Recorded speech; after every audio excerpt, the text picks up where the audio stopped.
Repeat after me.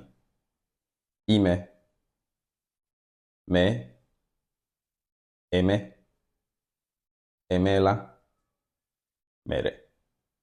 Again. Ime, me, eme, emela, mere. Ime is one of those verbs you need to understand and be fluent in if you are going to be fluent in Igbo. It's bigger than all the verbs we've seen so far because it helps us express so many ideas, so many unique verbs in English, and you just do that with Ime. For example, njem is to travel.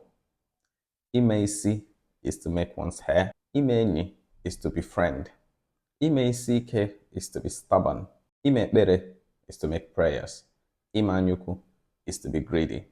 And there are a lot of things like nri to make food, ofe to make soup, tea, coffee to make tea, to make coffee, gari to make gari, different things that we use it for food, activities. You can find a whole list on this post.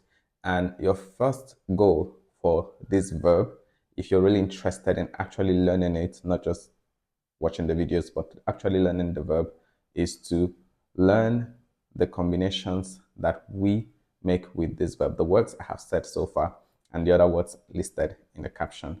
Go through this and familiarize yourself with the idea that when you hear njem, that is to travel, isi, that is to make hair, nri, that is to make food, enyi, to befriend, plus any of the other things that we have listed and what they mean. So when you get used to that, you get used to how to say eme. It's very easy to say.